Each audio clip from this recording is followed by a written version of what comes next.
అందరికీ నమస్కారం. Welcome to king weather updates.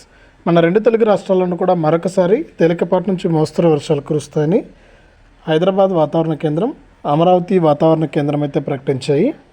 ఇక ఆంధ్రప్రదేశ్లో ఏ జిల్లాల్లో వర్షాలు కురుస్తున్నాయి, అలాగే దాదాపు 3 రోజుల పాటు కూడా వర్షాలు కురుస్తాయని వాతావరణ శాఖ అయితే ప్రకటించింది.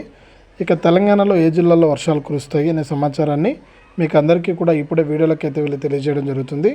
దయచేసి ఇప్పుడే వీడియో చూస్తున్న ప్రతి ఒక్కరు కూడా ముందుగా వీడియోను లైక్ చేసేయండి. తెలిసిన వాళ్ళందరికీ కూడా వీడియోను షేర్ చేయండి.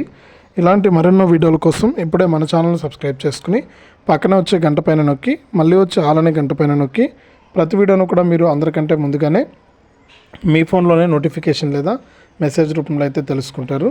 ఇక లేట్ చేయకుండా మనం వివరాలకైతే వెళ్ళిపోదాం. ముఖ్యంగా రెండు తెలుగు రాష్ట్రాల్లోనూ కూడా ప్రతిరోజు కూడా ఏదో ఒక జిల్లాలో వర్షాలు కురుస్తూనే ఉన్నాయి. ఇప్పుడు తాజాగా వాతావరణ శాఖ ఇచ్చినటువంటి రిపోర్టు ప్రకారం చూస్తే ఇవాళ భారీ నుంచి మోస్తరు వర్షాలు కురిసే అవకాశం ఉన్నట్లు వాతావరణ శాఖ అయితే తెలిపింది. ఇక మన ఏపీలో చూసుకుంటే రాయలసీమతో పాటు ఉమ్మడి శ్రీకాకుళం, వైజాగ్, విజయనగరం, తూర్పుగోదావరి, పశ్చిమ గోదావరి, కృష్ణా తదితర జిల్లాల్లో వర్షాలు కురుస్తాయని వెల్లడించింది.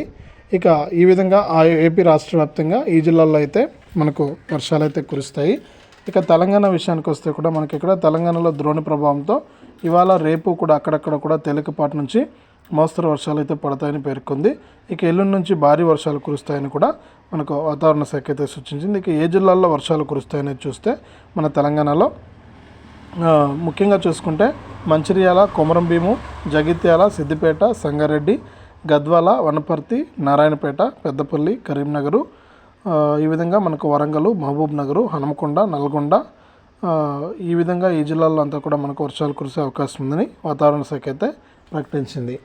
ఇది రెండు తెలుగు రాష్ట్రాలకు సంబంధించి తాజా వాతావరణ సమాచారం. వీడియోను తప్పకుండా లైక్ చేయండి, షేర్ చేయండి.